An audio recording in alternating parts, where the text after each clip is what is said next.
Good morning. Or afternoon.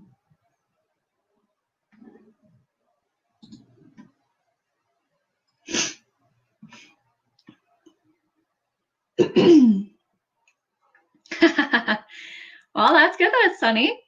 It's fantastic. It's not sunny here.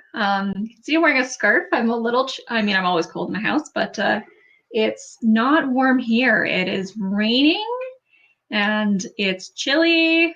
I think it's 5, feels like 0, but we needed the rain, so I'm not going to complain about it, but it's a little chilly.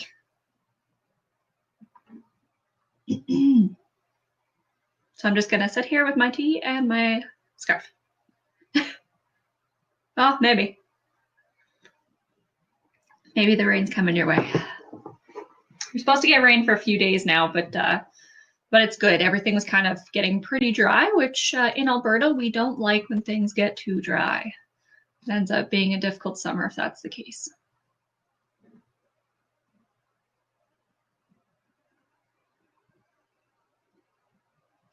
Too dry in Saskatchewan. Well, hopefully it makes its way over there.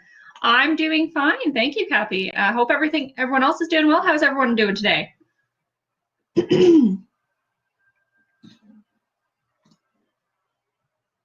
Great. Awesome.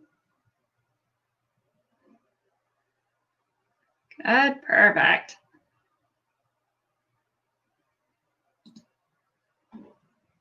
Well, it's Thursday, so we've made it past the halfway point. I mean, it was a short week, which is nice. But we're almost to the weekend, whatever that weekend looks like for you guys. It's supposed to rain for most of the weekend, I think, here. So it might be an indoor weekend, but I'm supposed to paint my house, or at least part of my house. So we'll see how that goes in the weekend. Alrighty. So it is 11:02. There are some people still joining, but we are going to get started here. Since, the beginning is just the housekeeping stuff as per normal. So first slide here. Before we get started, the presentation you're about to view is the intellectual property of the Department of National Defense. So any reproduction or retransmission of the slides contained in this presentation is strictly forbidden. Some of the topics discussed in this webinar may be of a sensitive nature and not appropriate for children, so we do ask for parental discretion. So today we are going to be talking about video and internet gaming, and for sure, children and adolescents are potentially video gamers as well, but we are going to be talking more so about adults, so just kind of keep that in mind when we're going through this session. Please understand that people's stories are theirs alone to tell, and anything that is shared by participants in this webinar, either on camera or in the chat, is not to be discussed outside the webinar. This webinar is being recorded and will be available for viewing later on cafconnection.ca. Although active participation is encouraged, you may simply follow along without using the chat or the video microphone functions if you prefer. So if you are new to this to these series, I don't turn on the mic or video functions for participants until the end, and only then if somebody asks me to do so, just because with quite a few people, it can be difficult if everybody has their mic on at the same time. But if you do want to ask a question verbally at the end of the session, just ask for your mic and I will gladly turn that on for you. Okay. Also, my throat is very dry today, so I apologize if I'm trying to clear it often today. Okay, so as I mentioned today, we are continuing on with our addiction series. So we are talking about video and internet gaming and irresistible force. So if anybody is new, my name is Lisa Fisher. I'm the health promotion specialist at 4 Wing Cold Lake. And we're almost through this series. We have 2 more after this.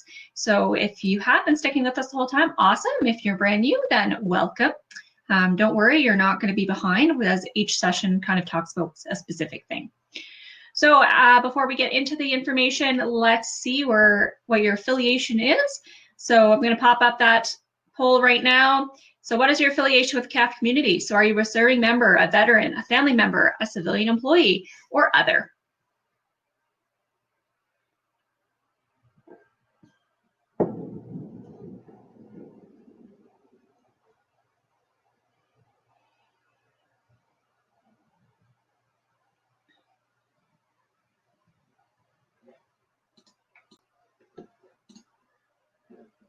Okay, so most people have responded by this point.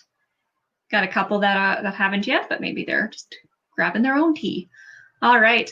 So what we have here is we have 2 serving members, a family member, and a few civilian employees. So welcome. All right, so in the chat box, I know some people have already mentioned where they're from. We got, I know we have Winnipeg, Petawawa, Newfoundland, Moose Jaw. Anybody from coming anywhere else? How do you respond? So Sherry, if you go over on the top right there, you'll see chat, you'll see polls. You go to the polls and you can just click whichever answer pertains to you. Okay, so we have Kingston here as well. Alberta.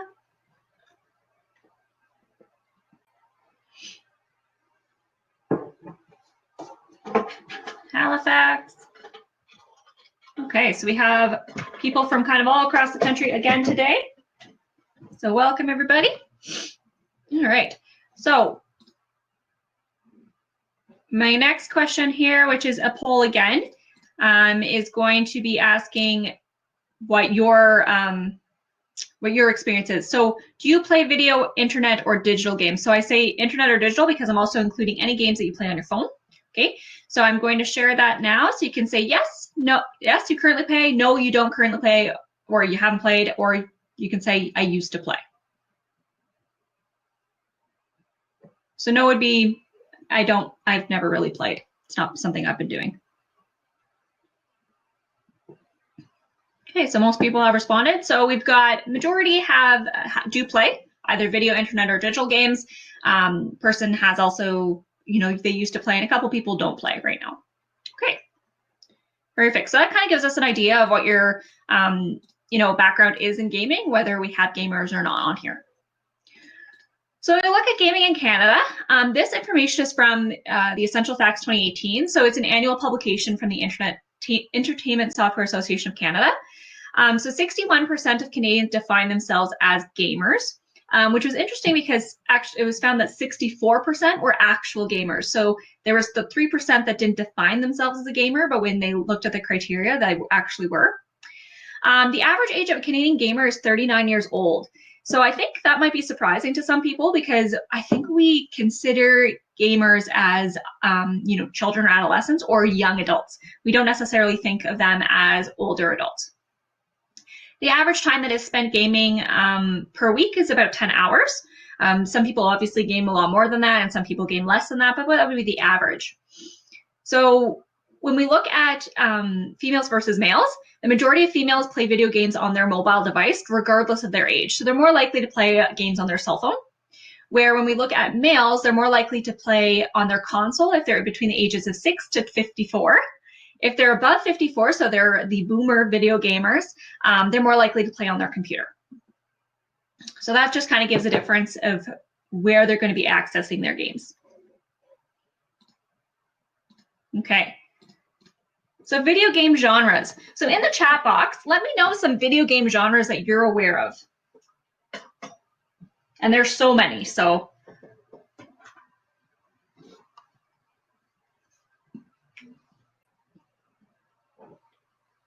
First player shooter, yep.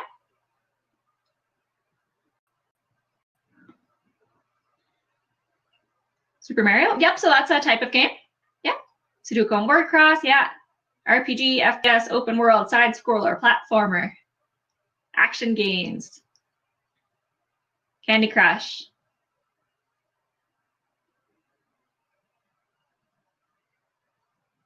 So if you are a gamer, do you have a favorite game that you play?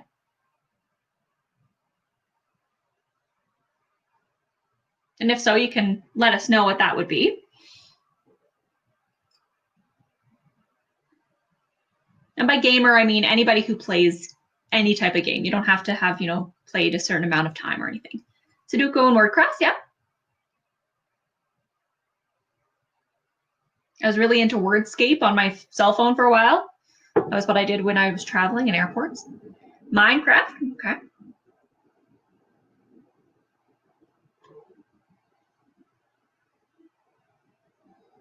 Puzzles, Nintendo Soft action games, Tetris. Is Fortnite still a thing? I think some people still play it, but I know it was a huge thing in Cold Lake before. I don't think it's as big as it used to be.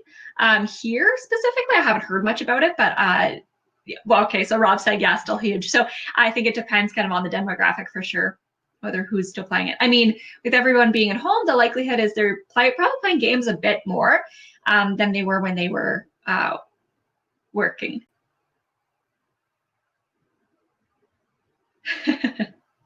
Yeah. I know also, so Animal Crossing came out actually on, think, middle of March or late March. So it was really when everything shut down. So we actually ended up getting Animal Crossing so that I could kind of do something a little bit as well. And now I don't play it as much as I was, but Animal Crossing was kind of my thing at the beginning. Which is funny because I normally don't play video games at all. I liked Animal Crossing. All right, so let's take a look at the genres. So this is just a sampling. Remember, I don't have every single one here, but these are just more of the ones that kind of come up more often.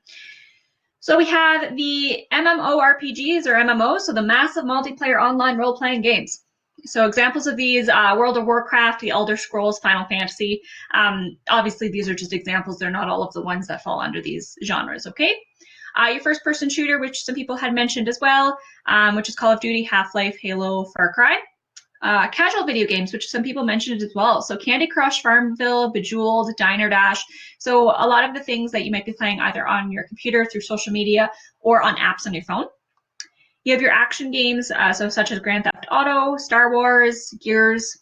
Your real-time strategy game, your RTS, which is such as Age of Empires, Total War, and your sports, which someone mentioned as well. So Rocket League, NBA, Madden, NFL, all those types of things. So somebody's mentioning in the chat, I heard passive games have increased due to COVID-19. So that, I mean, I haven't heard of specific ones, but that's interesting for sure. Yeah, I mean, like, I played Animal Crossing. There's definitely no shooting or action in Animal Crossing. I, randomly wandered around and finished tasks and built an island, made my island nice. So passive games definitely that makes sense because I didn't used to play anything, and then Animal Crossing was my thing. So yeah, I could see that happening for sure. Okay.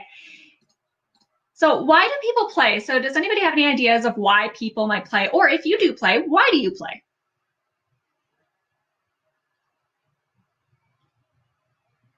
And it can be any reason.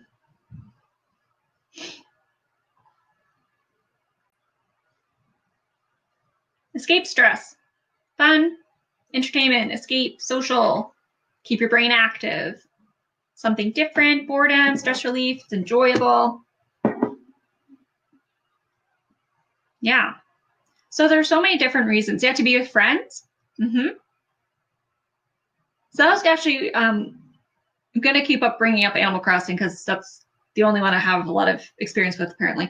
But it was kind of nice with the social aspect with Animal Crossing is I could visit my friends' islands, except then you were typing to your friends and it takes forever. So that was quite annoying. We ended up doing video chats on Facebook while we visit each other's islands.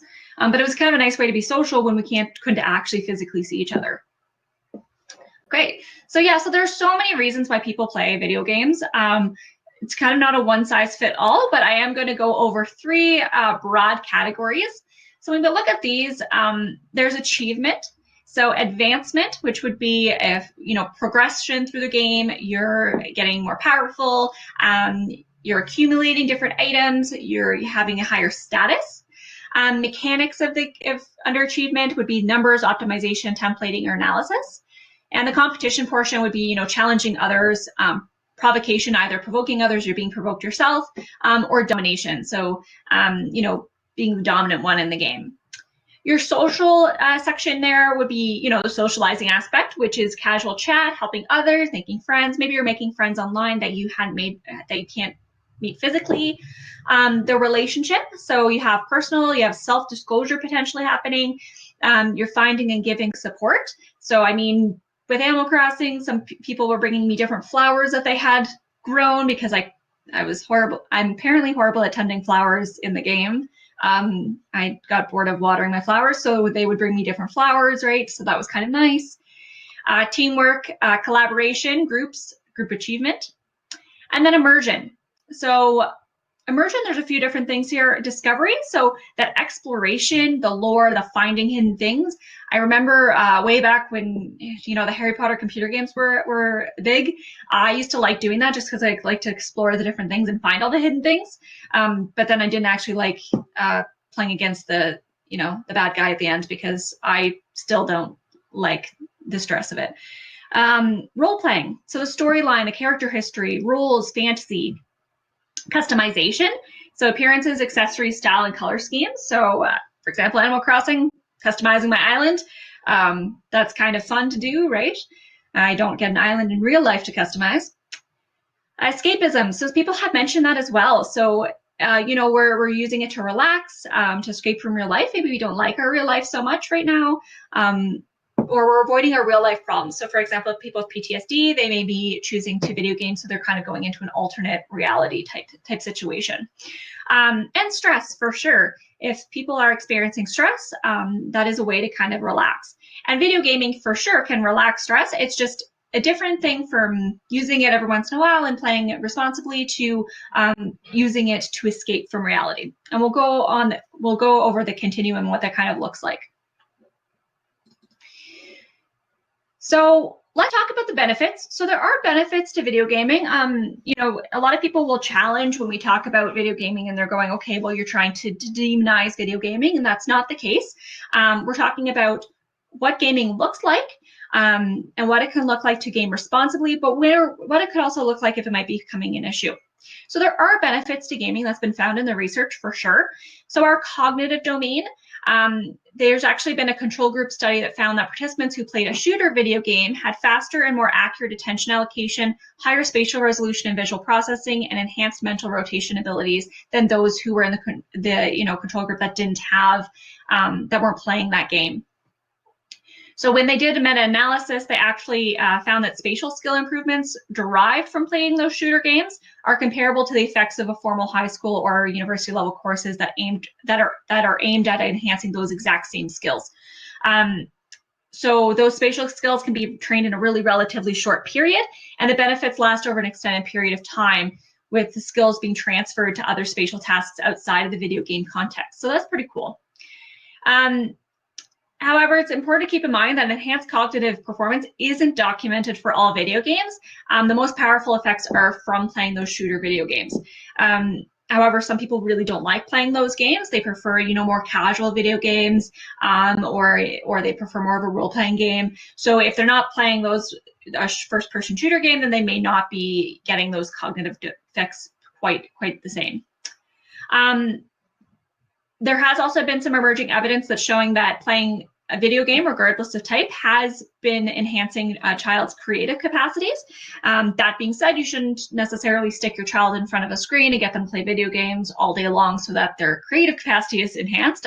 There's other ways to do that as well, but just give you an idea that it's not all doom and gloom if your child is interested in playing video games. Your motivational benefits. There's immediate and concrete feedback in video games, and those serve to reward our continual effort and keep players playing, right? So good and bad with that, of course. When we fail in a video game, it's used as a drive to provide intermittent chances for success. So there's more chances that you're going to fail in a video game than succeed. So that just kind of gives you that motivation to continue to get better.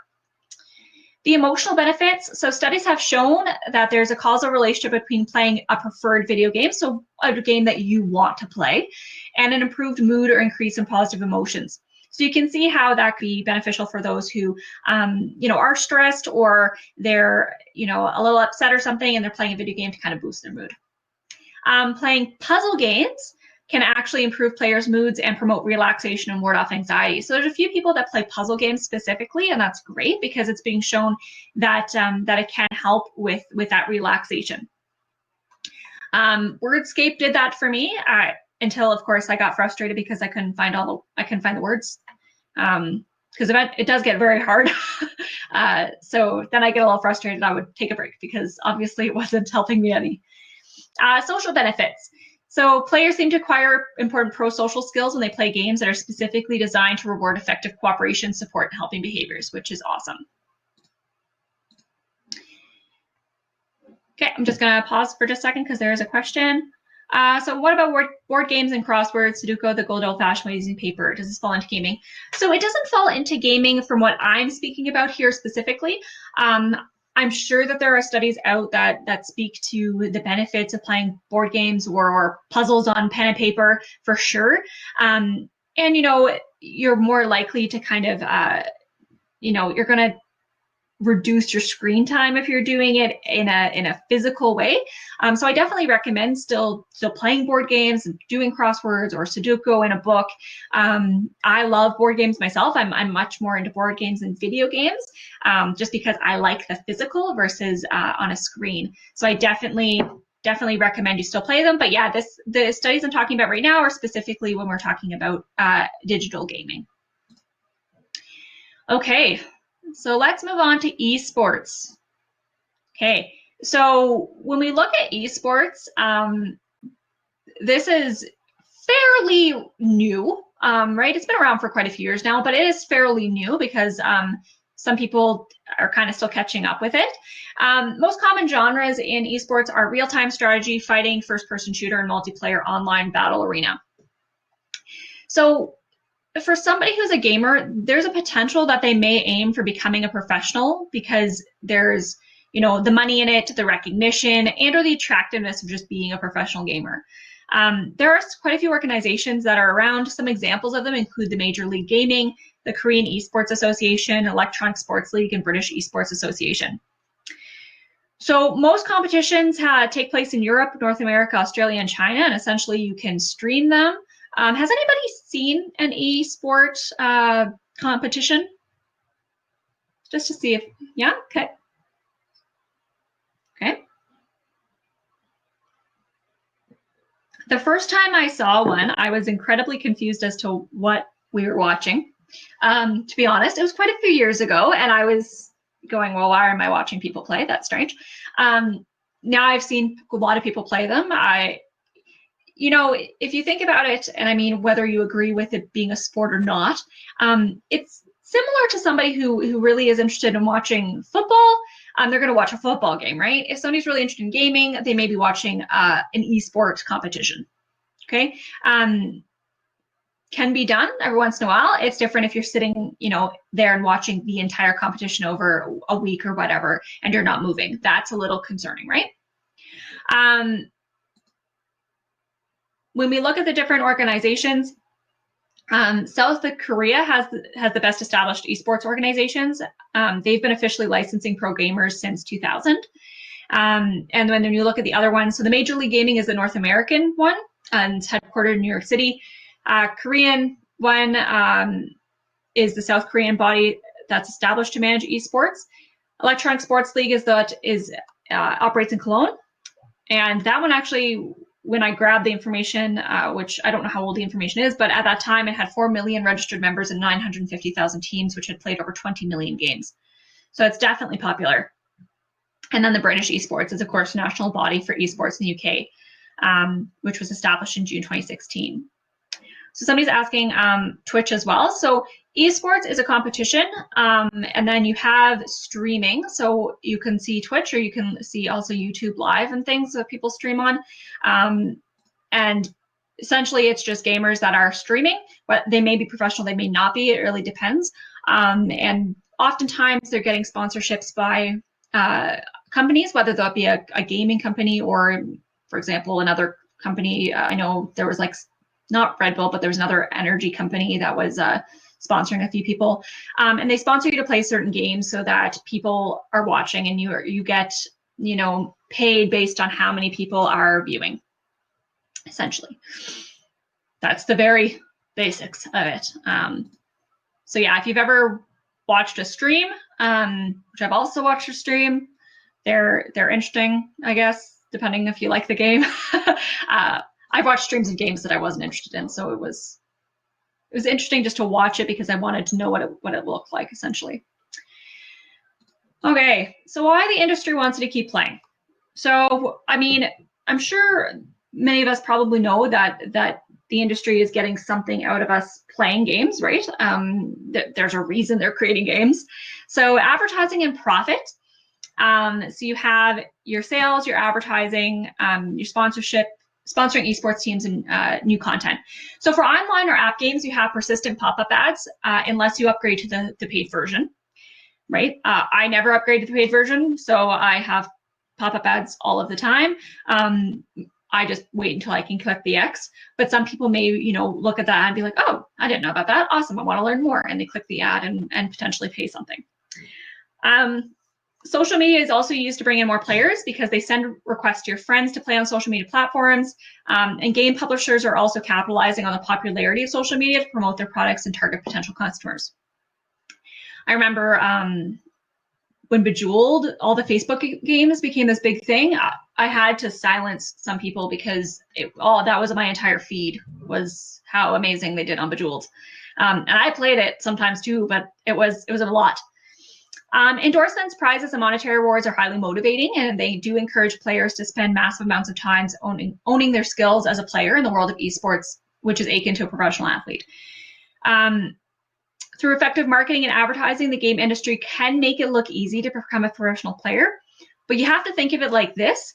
How many hockey players do you know that actually make it to the NHL, right? So the chances are just as low to become a professional video game player or online poker player, right? You have to have, skill, and you have to really dedicate a lot of time, and that can be incredibly difficult. Sponsorships are also available for gamers who stream. So I mentioned, for example, on Twitch, and profit from games. So if you look at profit from games, for example, Grand Theft Auto 5 made over $1 billion in sales with over 800 million in just the first 24 hours of being on sale. So they're definitely raking in a lot of money when they put out a game that is popular or is anticipated. Analytics, so that data driving portion. So companies do collect a lot of information about what a player does and how they do play a game. Essentially, that's so they can, specifically provide things for you. So in-game information collecting is often part of the initial agreement to which a player must first agree before starting the game. I don't know many people that read the agreement. So oftentimes we just scroll all the way down and we go, yep, I agree, so that you can just get on with it. So it is oftentimes kind of snuck in there, but you probably are not reading it. Even if you are liking a store or game on Facebook, it does provide a lot of information about you and can help companies create personalized gameplay incentives. So if something's coming up and you're like, oh, that's really personal, interesting, the likelihood is they're probably collecting information. It's kind of the same as when you on your Facebook or your Instagram or an event, an ad pops up that's really, similar to something that you had just been interested in or looking in. They're grabbing that information as much as possible, right? And then, of course, MMORPGs, that's a way they really definitely get people to keep playing. Online RPGs can lead to more varied and stronger emotional responses in players, and the features can lead to extreme levels of play and emotional attachments. So with MMORPGs, there is no end to those games. The games encourage play in collaboration with players worldwide. So, of course, if you're playing with people from different time zones, that can definitely become a little tricky with your sleep.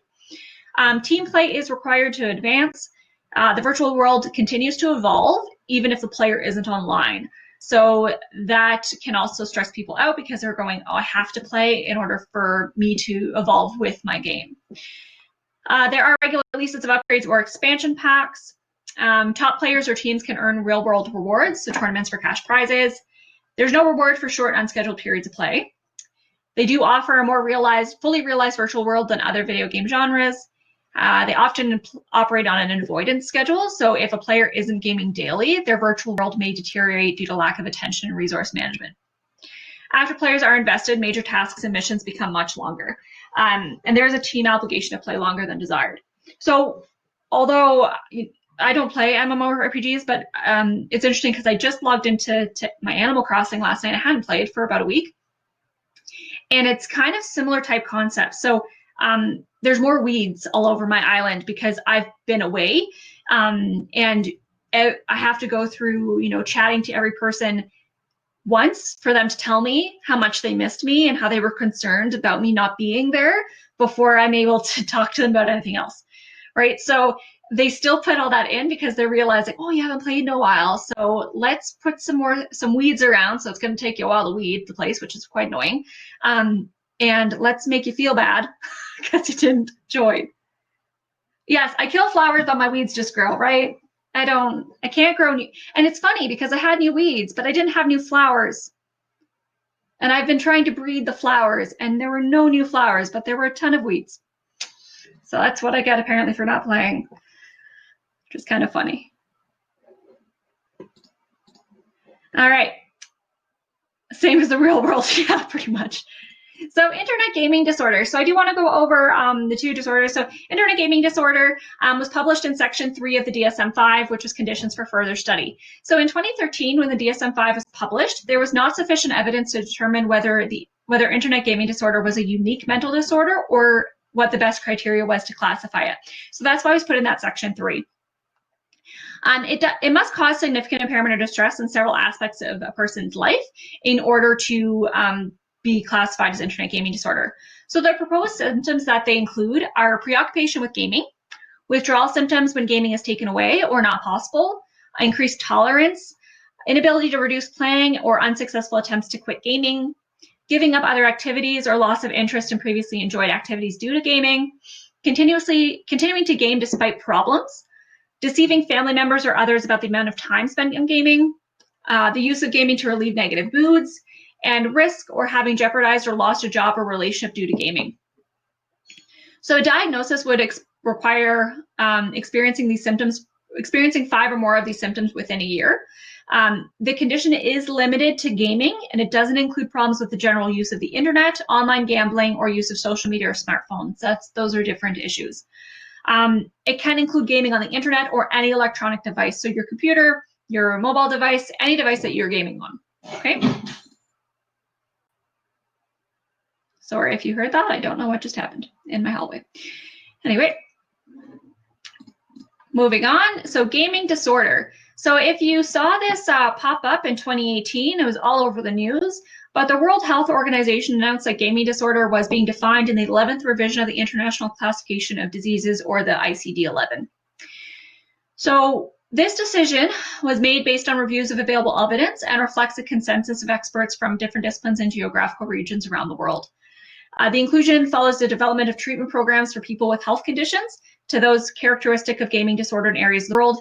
And they're hoping that it's going to result in increased attention of health professionals to the risks of developing this disorder and to the relevant prevention and treatment measures.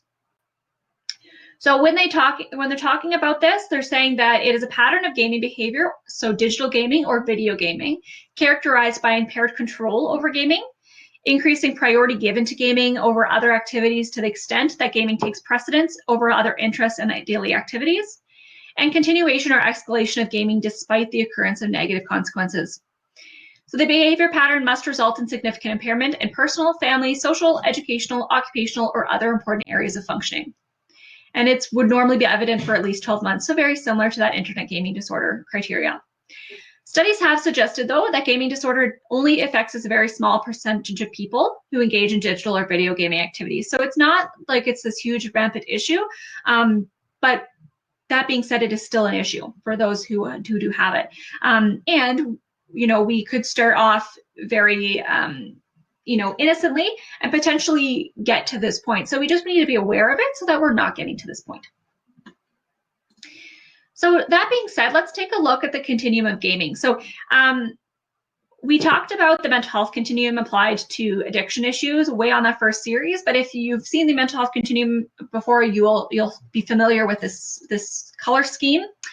So when you look at the continuum of gaming, you have healthy, which is either you don't play internet or video games, which a couple people here don't, or you do casual and or social video internet gaming. Then you have reacting, which is your serious social video internet gaming. Your injured would be harmful involvement, or ill would be a gaming disorder. So the continuum reflects the balance between playing video games, your mental and physical health, academic and work responsibilities, personal responsibilities, and social responsibilities. By increasing the amount of the time we're playing spent video gaming, other factors must be reduced since the amount of the time in a day doesn't change. right? So it's a little different than maybe some other things, because maybe some of the other addictions you're using at the same time as you're doing something else, which is still not okay. But for this, you have to be gaming. So how are you still, fulfilling your responsibilities if you're spending an increasing amount of time gaming? So that's where it has to talk about that balance and how that's working. And the more that balance is becoming, off balance, is the further along you're going on the continuum. So what I'm going to do now is we're going to go over some scenarios. So essentially, I'm going to put a scenario on the screen. I'm going to read it out, and then you're going to let me know by poll where you think it fits on the continuum. So whether you think it's healthy, so it's either casual or social gaming, whether it's a reacting situation, so it's more serious social gaming, injured, where there's harmful involvement going on, or ill, you think that the person would be diagnosed with a gaming disorder at that point. So let's take a look here at our first scenario. So I'll read out the scenario and then I'll put the poll up. So Evan has been in recovery for alcohol use for 6 years. He has stayed away from activities that could be addictive, like gambling. To deal with the loneliness of not going out with his friends as much, as well as the stress and anxiety from work, he has started to play video games.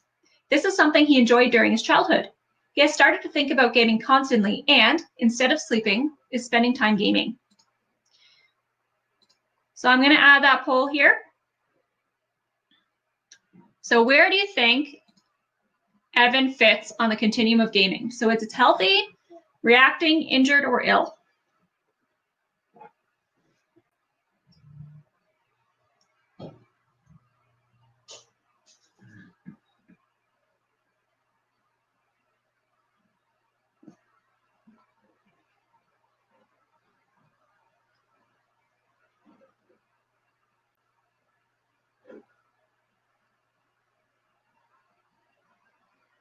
Okay, so everyone's answered.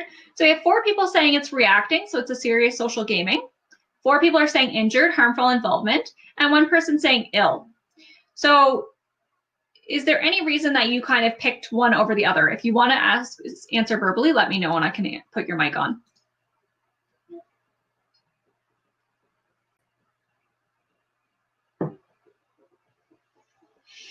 And while people can, I'm just going to give a couple of minutes just to type, but you'll notice as well that I put, he has stayed away from other addictive behaviors such as gambling, but he has been gaming. So I put that in there because we want to make sure that we want to kind of point out that some people don't think as gaming as an addictive behavior potentially. Okay, so yeah, so slippery slope affecting his health at this point. He's just starting into it. Reacting, so only starting to choose it over sleep, not affecting everything else yet. Decreased sleep, affecting health. Yeah, so those are really, really good points. So we wouldn't say that he has a gaming disorder right now because he has only recently started, and now we're starting to see that there are some issues with it. It's definitely not a healthy way to be gaming because he's using it in replacement of spending time with people, and as well as he's using it to escape stress and anxiety. So depending on, we probably need a little bit more information, but definitely could be at the reacting or that harmful, depending on all the things that maybe we don't know specifically about him, but definitely in that area. Okay, let's take a look at our next one here. Asher is a university student who enjoys playing video games. This summer, he enrolled in an independent study that required minimal effort to complete. This will allow him to spend 18 hours per day playing League of Legends. He has told his friends, family, and girlfriend not to bother him because he is working on his independent study.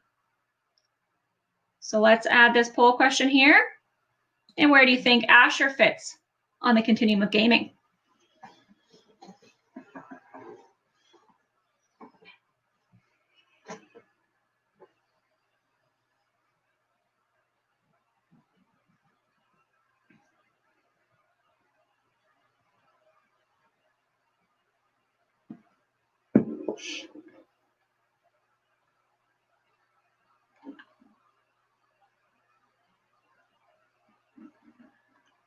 Okay, so yeah, most people, why do you think that he fits where you put him? So either, most people are saying it's injured or ill, what people are saying. So is there a reason that you decided he was injured or ill?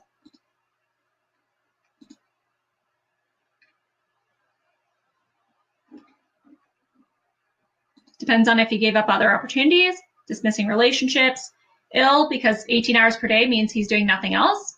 Yeah, so he's probably just sleeping essentially for those, well, hopefully he's sleeping for the rest of it at least. Not social, too much time on it. Isolating himself and spending too much time gaming.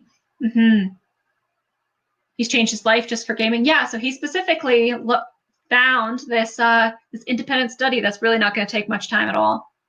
Starting to lie, yeah. So he's lying to enable him to play, and he chose his study for that purpose. So he knew he was going to be lying. Yeah, so that's concerning for sure when somebody is lying to still play. Okay, great. Let's take a look at the next one. Stacy loves playing games on her phone and finds it entertaining and fun. She makes several in-game purchases per week. She has a part-time job and she's saving money for college. Her credit card is always paid off every month. So I'm going to add this here. Where do you think Stacy fits in the continuum of gaming? And you can type in the chat why you think that, if you want to share. I'll check the chat after I watch for the answers here.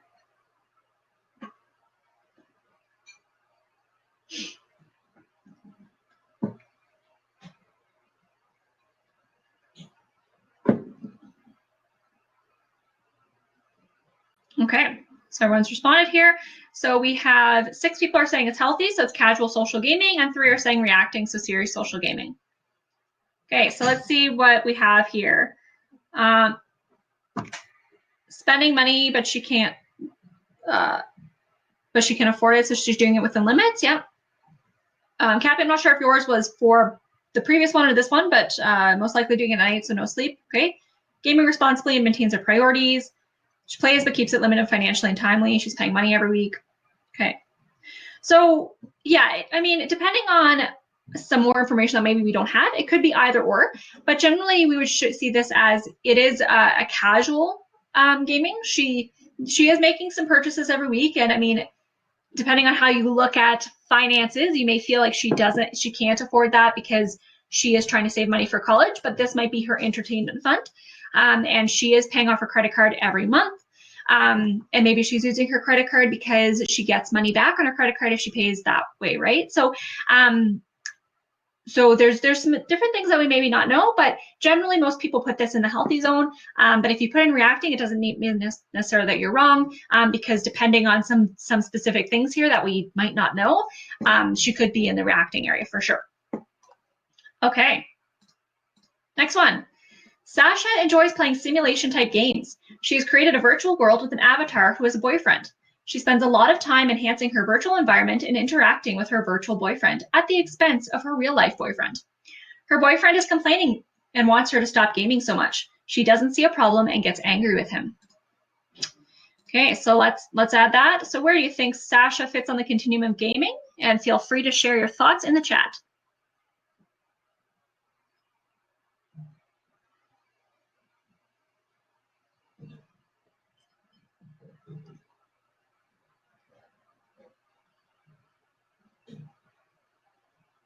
Ooh, we're divided this time.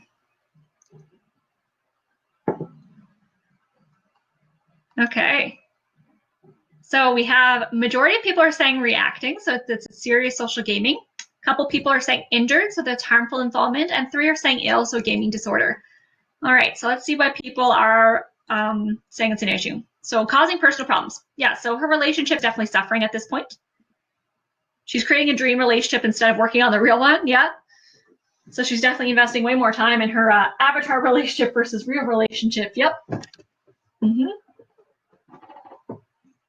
Yeah, it's not real life. So definitely escaping into this not cool. Yeah, it's not really cool to ignore the real life version for the fake version. Yeah, so we would say, I mean, we don't know how long this has been going on. So gaming disorder, we're not 100% sure on that, just because, you know, it would have to be for at least 12 months for it to be an issue, and there'd need to be that five symptoms.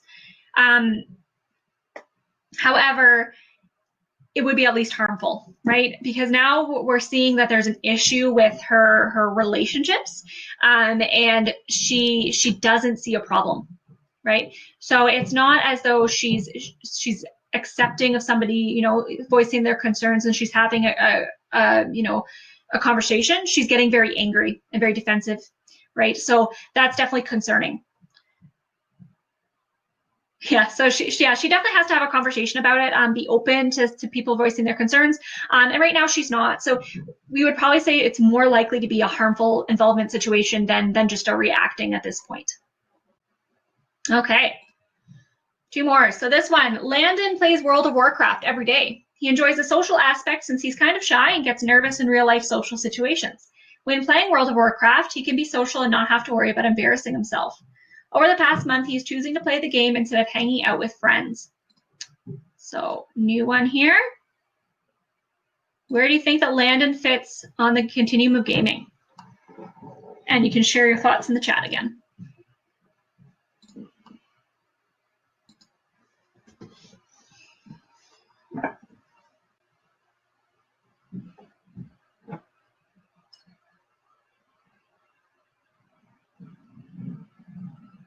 Okay, so we have at least one answer for everyone. So 2 are saying healthy, it's casual social. 6, so the majority are saying reacting, it's serious social. We've got somebody saying injured and somebody saying ill. So I'm going to go over the chat. Anybody want to share their thoughts about why you picked what you picked? Reacting on his way to injured if this continues or increases. He needs a healthy balance between both. That's his comfort zone. Why not? No money issues. Okay. Yeah, so that's a good point. So Jeremy's saying, I think COVID has changed a lot of people's views on what doesn't count as socializing, and we're starting to see a drop in internet friends aren't real. So while he may not physically socialize, he's still socializing. Yeah. Social issues which he should be working on. Yeah. So we wouldn't necessarily say that this is a healthy option just because he is now choosing to play video games over hanging out with friends. So, you know, in a non-COVID situation, if he was being invited to hang out physically with friends and he's saying no because he wants to play with his virtual friends, that's a bit concerning. It might not necessarily mean he's that harmful. He's probably in that reacting zone because he is playing a bit more and he's doing it to kind of not deal with uncomfortable feelings in real life that he gets when he is being social. Yeah, he definitely could be an introvert. However, even introverts who, yes, or somebody with social anxiety who may want to kind of be behind a screen versus be with a bunch of people, we do still need to kind of work on our comfort with dealing with people face to face. Just because in life, it doesn't mean you have to go to parties with a ton of people, but you do need to be able to correspond with people and face to face in person sometimes, right? So that's why I'm saying it's potentially in that reacting zone where he's now kind of given up maybe on dealing with people in person, and he's just really wanting to stay focused online. Okay, last one here. Okay, Rob, thank you for sharing that. Yeah, so finding corresponding online is sometimes easier, for sure. For some people it is. I definitely, I don't like big crowds myself. It's not my thing. I'm a person, I don't want to call somebody. I will email you because I have more comfort in that. But I have also realized that, so I have to put myself a little bit out of my comfort zone sometimes. But depending on you as an individual, whether you're ready for that or you're not.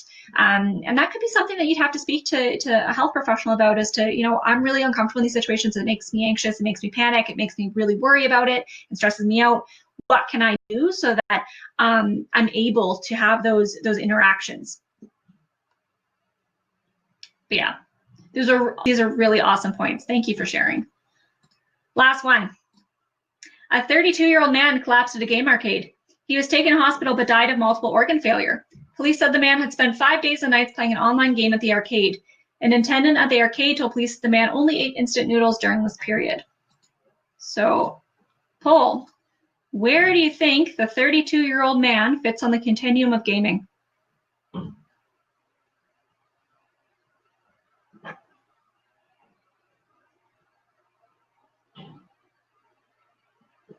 And feel free to share your thoughts.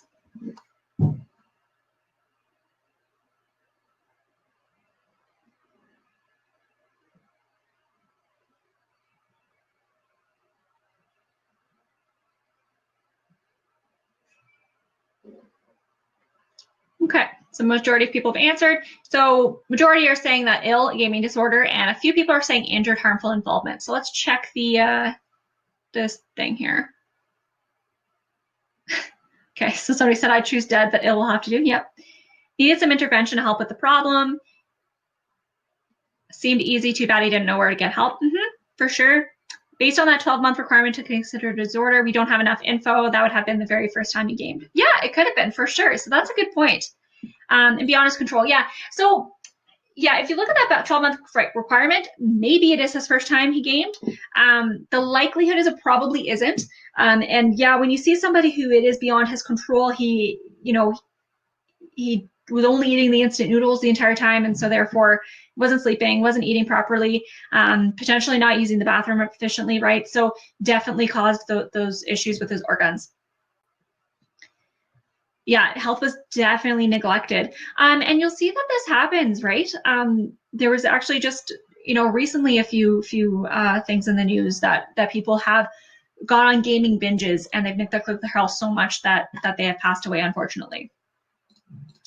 Okay, so let's move on. So we have to go over this a little quickly because we're running out of time now. But when we look at the warning signs, so decreased interest in other activities and achieving goals, visibly angry, depressed, anxious when not able to play, dreaming or thinking about gaming when involved in other activities, arguing about and or downplaying the negative impact and seriousness of excessive play, distorted perception of time, and feelings of excessive responsibility to a guild, clan, or online team. So those would be the psychological warning signs.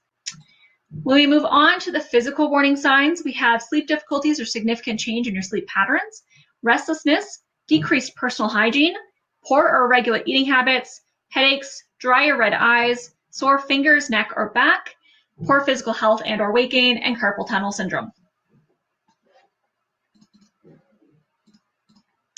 And behavioral warning signs, so decreased occupational and or academic performance, neglecting important responsibilities to keep gaming, spending more and more time gaming, attempting to play at the first available opportunity, inability to quit despite a desire to do so, reading about and discussing the game with fellow players in online forums or writing about the game, spending large portions of income on gaming accessories, expansion packs, computer upgrades, or microtransactions, and frequent gaming binges. Oh. And the last section here is relational warning signs. So lying when it becomes apparent that the game may be disallowed or restricted, would rather game than engage in other activities or be social, others you trust and respect are beginning to notice problems, and blaming others for excessive play. So keep in mind that, these are all warning signs, but it doesn't necessarily mean that just because a person has one of them, it means they have an issue. Definitely have an open conversation with them, or if it's you that has maybe one of these warning signs and you're realizing this, then just kind of take a step back and take a look at your gaming to see, maybe you are gaming a little much, or maybe you're not, and you're using it because right now COVID-19 you can't be social in person, so you're being social online, and so right now maybe that's okay. So don't panic if somebody has a warning sign, or if you have a warning sign. It's just a time to reevaluate or to take a look at what you're doing. Okay. All right. So what about tips for healthy gaming? Because we're not saying you can't game, right? Just like when we talked about alcohol use or gambling, you can still do those things, but we want to do it in moderation and in a healthy way. So first thing, we want to outline priorities ahead of time. So we want to prioritize our work or other responsibilities before gaming. So for example, if I really want to play Animal Crossing, well, I have to work till 4 today, right? So I can't just go, well, no one can see me, so I'm just going to go pop over there and play my Animal Crossing. No, I'd have to wait until after work, okay? Paying attention to how much time is spent gaming. So you can do this by maintaining a journal or a log, which you record your video game hours and your thoughts and emotions while gaming, which can be really helpful if maybe you're using gaming to escape from your reality.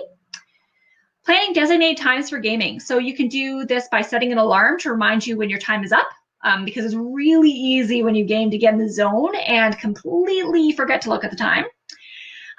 You can also make your online friends aware so that they can respect your decision. Some people say, well, they're going to laugh at my decision. Well, then my opinion is that they're not worth playing with if they're going to bully you about it. Okay. You can just let them know that you have other things to do. Okay. You can also turn off the computer, console, and phone at certain times each night. If you do use your phone for an alarm and you bring it in, you can make sure that you put on Do Not Disturb, you're flipping it over, you're putting it on the other side of the room so that you're not, playing in a game in the nighttime. Limit the amount of hours you're exposed to and play video games. So you can do this through programming your Wi-Fi to turn off during certain hours. This could be potentially difficult if you have other people in the house that may want to use the Wi-Fi. But if everybody's on the same schedule and they all go to bed around relatively the same time, then you could potentially turn it off a few hours before bed. You can also place your gaming devices and or phone away from your bed at night, which I mentioned. Don't eat in front of your computer or gaming device, and be aware of possible video game triggers. So if we eat in front of our computer gaming device, first off, we're not taking time to step away to eat, but we're also not eating mindfully, so we're probably increasing the amount of food we're eating. Also engage in offline gaming and social activities with friends and family, and have technology-free days. So right now, it probably looks a little different than what you'd be able to do before COVID-19, right? But if you do have friends and family that live in the house with you, definitely engage in offline gaming or social activities. Play some board games. Put together a puzzle. Even you could do a puzzle by yourself if you wanted to as well, right? You can also do social activities with friends and family from a distance as well. For myself, I went on a bike ride yesterday with a friend, but we stayed the 6 feet apart very easily. We were still able to talk to each other and got some physical exercise in, but I was able to step away from my computer for all day, had a nice hour bike ride with a friend, socialized, but still maintain that distance that we do need to maintain right now. So there's definitely some options available for you. Okay. So that's the end of this section. So you have just a reminder up here about the next section. So next week, we're going to be talking about other drugs. So mostly illicit drugs, but we'll also touch on prescription and over-the-counter drugs as well and how to use those responsibly. And then June 4th, we're going to shatter the stigma of problematic use. So we're going to be talking about the stigma around it and how we can actually have conversations about it with people that we're concerned about. Okay, so I'm going to put a couple poll questions up here, the final ones, and then I'm going to open it up for questions, and I'll put in the next registration link while I wait for questions here. So, poll questions. I feel I can apply what I learned today in my daily living. So you strongly disagree, you disagree, you neither agree nor disagree, agree, or strongly agree.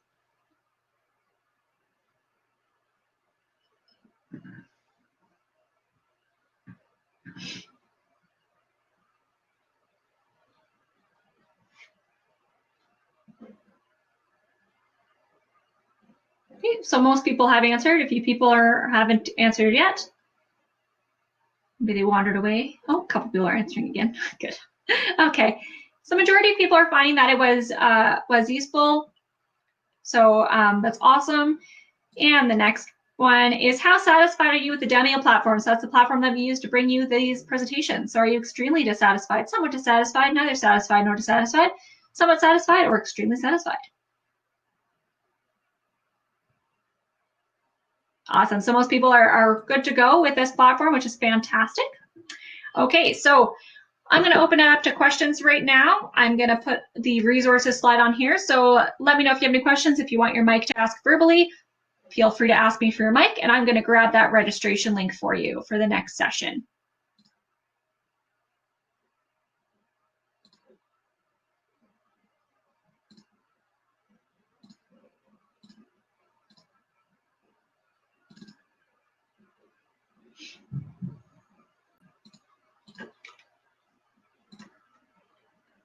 In a moment. Sorry, my computer's having a moment here.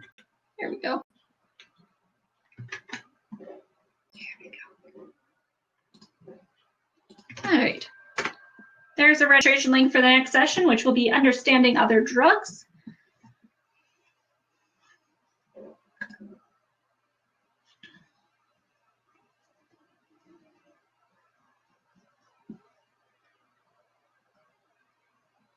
You're welcome. And if you do have any other questions about gaming or anything, feel free to contact us. I'll type in our Gmail again in here for those who don't know it. Feel free to contact us for anything. I don't have any handouts today just because I feel like it's a little bit behind on the times with the gaming addiction because it's so new. So there aren't any specific handouts I can give you today. But if you do have any questions, please reach out. Or if you are trying to find specific resources for somebody who might be struggling, I can try to find something for you. Okay. Thank you for joining today. I really appreciate you making the time to come for the presentation, and hopefully I'll see you again next week. Enjoy the rest of your week and have a wonderful weekend. Oh. Sorry, I'm just answering this one question.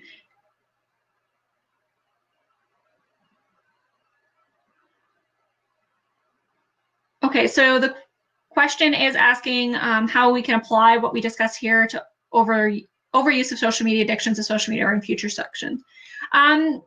So I don't have a specific session on social media overuse, just because it's not part of our addictions course right now. There are definitely other addictions, whether it be social media overuse, whether it be internet overuse, smartphones, or you go into issues with eating and stuff as well. I would say that you could use the same type of tips which I went over. So you can still do these types of tips when you're looking at social media, for sure. You can outline your priorities ahead of time. So are you going in to just check your feed and that's it? You get 15 minutes to look at your feed and then you're done. Paying attention to how much time you do. You can actually install apps on your phone to actually see how much time you're spending. Actually, I think Facebook even potentially gives that for you. I haven't checked it out, but you can definitely see how much time you're spending on those apps. And then turning off your computer or your phone or anything at night so you're not, trying to play it, trying to be on it. As well as, while you're working or while you're spending time with family, don't have your phone there so you're checking social media all the time, okay? And yeah, as Tammy mentioned, similar warning signs as well for social media use. Yeah.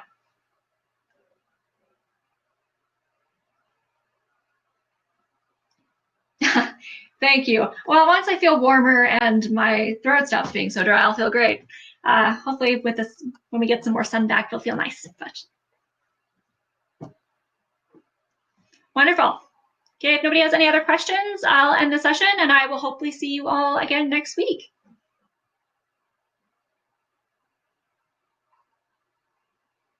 Okay, see you later.